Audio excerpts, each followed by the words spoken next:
How the Great and Powerful Trixie Stole Heartswarming by Georg.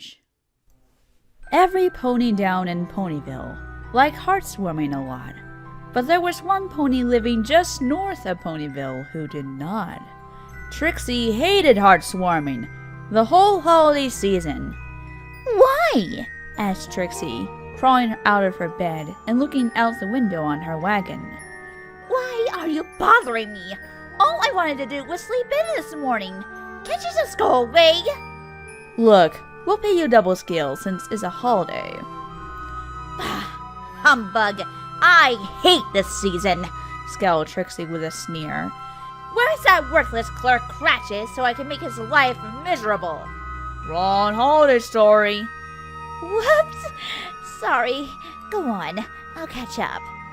"Good. Now, where were we? Oh yes, Trixie hated heartswarming the whole holiday season. Except for the presents. Am I getting any presents in this episode? Yes, if it will keep you quiet. Now, please don't ask why. No one quite knows the reason. It could be, perhaps, that her cloak was too tight. It could be that her head wasn't screwed on just right. Hey! Watch it, bud! But I think that the most likely reason of all may have been that her hat was 2 sizes too small. I resent that! My hat is perfect! It just shrank a bit in the rain that I had to run through while running away from Ponyville. Let me try that again. But I think that the most likely reason of all may have been that her heart was 2 sizes too small. More like my stomach being 2 sizes too empty. You try eating pine cones to survive and see how cheerful you are. But whatever the reason, her hat or her fat, I told you to watch it, Buster. She stood there on Heartswarming Eve, hating like that. Lame. Hey, you try rhyming, Ponyvillians. Good point. Continue. I want to get this done and cash my check. Staring down from her cave with a sour, Trixie frowned at the warm lighted windows below in the town. Hey, I have this perfectly good wagon, I'll have you know. But you're parked in the cave. Well, so it leaks a little, which I plan on fixing with the money I'm earning by the story that you're delaying, so get to it! But she knew every pony in Ponyville below was busy now playing in the new fallen snow. "They'll hang up their stockings," she said with a sneer. "Tomorrow's heartswarming is practically here." Wait a minute. Stockings? The only pair Trixie has is a rather creative pair with all the strategic holes in them. Are you telling me kids hang those in front of the fireplace? What kind of pervert is Santa Hooves anyway? Did he bring you those stockings last year? No, I got them from Twilight.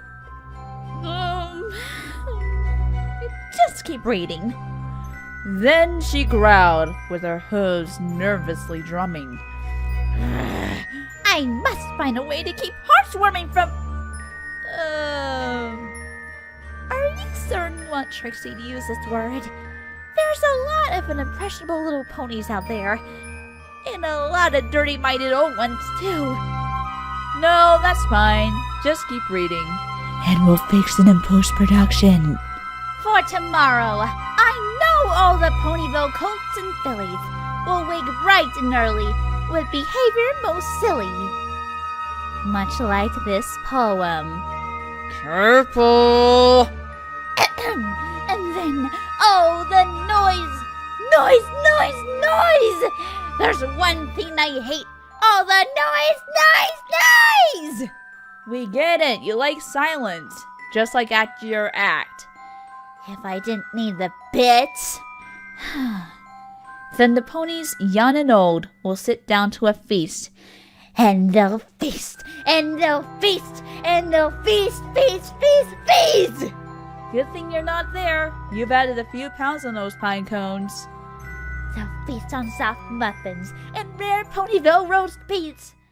Which have been brought to your dinner table by the Ponyville Bee Council. Remember, on this heartwarming season, there's nothing like a big statement beat at the table to bring families together. What? Look, we needed a sponsor and they're paying the bits. You want the check or not? That guest shot on Duck Dynasty is looking better every minute. Anyway. And then they'll do something I hate most of all. Every pony down in Ponyville, the tall and the small, including those two little brats who brought me the bear. They catch me from town and those two idiots are still there. That doesn't seem to be on my copy of the script. They'll stand close together with holiday bells ringing. They'll stand hoof to hoof and those ponies will start singing. You're still mad because you never got a singing part in the show, aren't you? Just cue the chorus so we can get on with this.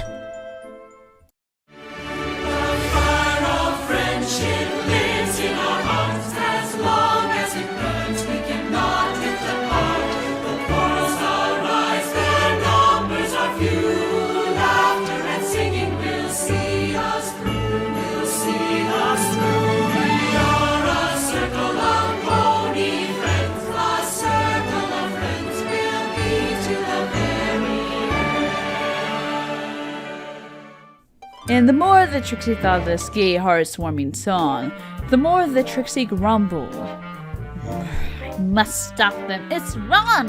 Why, for nearly 3 seasons I put up with it now. I must stop Heartswarming from coming. But how? Then she got an idea. An awful idea. The Trixie got a wonderful, awful idea. They got already. Come on, the great and powerful Trixie has things to do when this is all over. Like what? Look, just read, okay? I know just what to do. The Trixie laughed in her throat. I'll make a quick Santa Who's hat and a cloak. Wow, that was fast. I was expecting a montage. Unicorn! Get over it. And she chuckled and clucked. What a great magic trick! With this cloak and this hat, I'll look just like that. Hey, watch the language. Tiny Tots, you know. Well, if he ever given me a heartswarming present, I wouldn't be so mad at him. I even leave my chimney flue open for him every year and nothing. Maybe the stockings are scaring him off. What? Nothing. Just go on to the next part of the script. All I need is an idiotic minion or an announcer, but I repeat myself. The Trixie looked around, but since Snips and Snails had not followed, there were none to be found. So she harnessed herself to her wagon quite tightly and pulled it to the innocent town in a manner most sprightly. Ugh. This wagon's a little heavy to be called sprightly. It will help you work off some of those pine cones. All their windows were dark. No pony knew she was there. All the ponies were all dreaming sweet dreams without care. Hey, if they're all asleep, why did I need to change my fabulous outfit? When she came to the first little stable of the square, This is stop number 1. the old grouchy one snapped, as she climbed to the roof, empty bags on her back. To heck with this. This could take all night long. I'll hurry things up with a fantastic montage song. We don't have the budget. Look, just follow the script. I suppose. Let me flip ahead. Bit by the dog. Stuck in the chimney and left to bake. Shocked by the tree. Oh!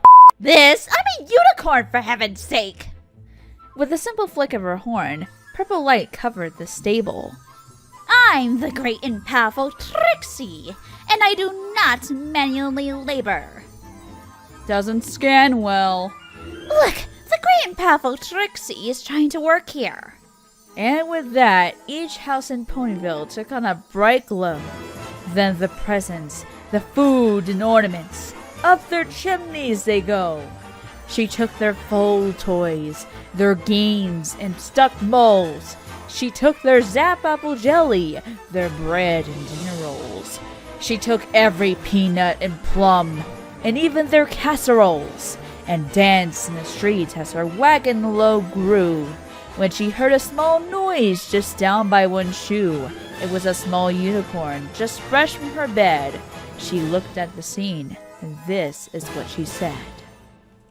Oh, it's a holiday special. Hi, Twixie. Hi, Dinky. You're not going to sound the alarm or anything? No, said the little unicorn as she leafed through her script. just as long as you learn your lesson and bring everything back. The Trixie saw Dinky back safe to her bed, gave her some water and a pat on the head. Then, while leaving the house, she took all their presents, their tree and their food, while muttering, Peasants, she thinks that friendship will change even me. We'll see how their friendship stands the lack of a tree. At a quarter of dawn, with a Trixie a dragon, she finished her packing and turned to the wagon. Stacked high with their presents, their ribbons and wrappings, their food and their trees, the lights and the trappings. With a mighty heave of her shoulders, she started to pull, teeth gritting and hooves aching, the situation she mulled, while dragging that wagon back home to her cave. Perhaps instead of spending them, my bits I should save by taking each present and checking the price and selling on eBay. Oh, that would be nice. At her home in the forest, she finally did stop and listened for the noise that soon would rise up. Pooh-pooh to the ponies. She said in a snit. They're my things now, and they can stick it. They're just waking up from their warm, snuggly beds. They'll bound down the stairs and stand shaking their heads. Their mouths will hang open, and their foes will just stare at the place where they expected to find presents there. Then the ponies will all cry as they feel my despair. To hear that great sound will make me one happy mare. That's a noise, grinned the Trixie, that I simply must hear. She paused, took a pose, and put a hoof to her ear. And she did hear a sound rising over the snow. It started in low, then it started to grow.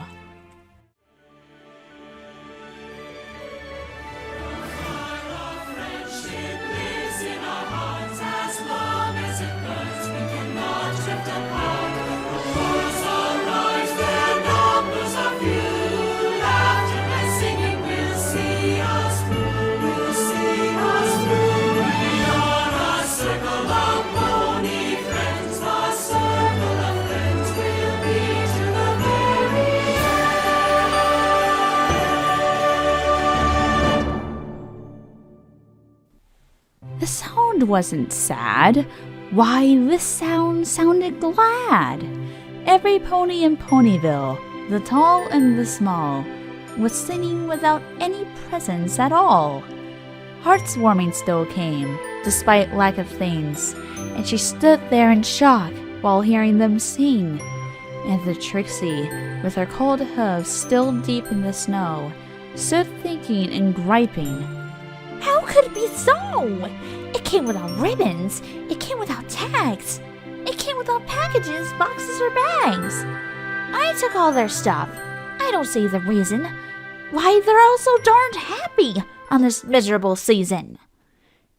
To be really honest, she should have considered just what else was in the cave as she stood there and shivered. The sweet scent of the food blew gently inside and awakened the cranky Ursa, who padded to her side. Bellowed the Ursa as he caught hold of the scent of casseroles and beet. But away Trixie went. Faster than fast, she did run with her wagon, which bounced sharply behind her, weighing as much as a dragon. Out bounced the trees, the lights, and the bows, and soon the food also. "Everything must go!" she shouted as she ran, in a scene very tragic. flinging boxes and bags behind her with magic, and by the time she arrived in the Ponyville Square, only the guests remained on her wagon back there. That's her! Squealed Dinky, pointing with accusatory hoof. She's the one who stole all our stuff! As the ponies gathered round and clapped her in restraints, Trixie called out, Oh no! Please wait! I changed my heart on this special day, for I see it quite clearly now, and this is what I say. Heartswarming, you see, doesn't come from a store. Heartswarming, perhaps, is just a little bit more.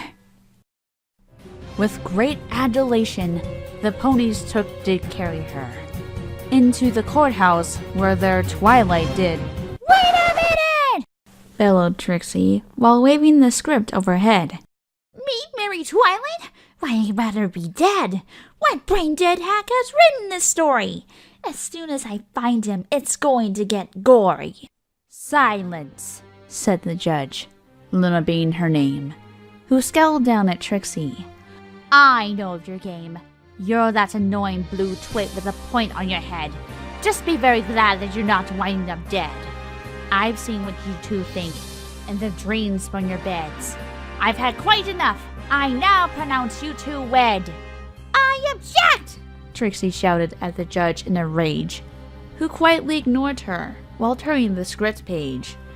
Your crimes are quite many, but given the season, I think mercy is in order. But that's not the reason. I'm giving you parole and a few months home confinement. Your attitude is annoying and needs some refinement. Now hold it!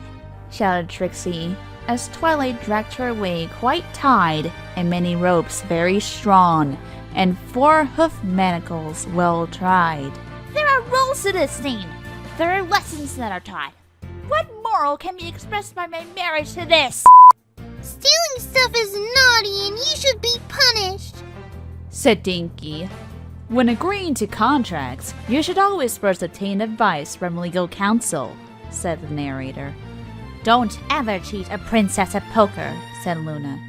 And get your cash in advance. Santa Claus really does give you the presents you asked for, said Twilight Sparkle. particularly if you ask Princess Celestia to.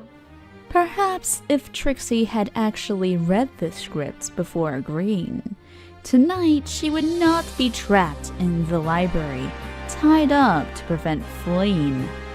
Our story is done. We presented our reasons. Now go out there and enjoy these blessed holiday seasons.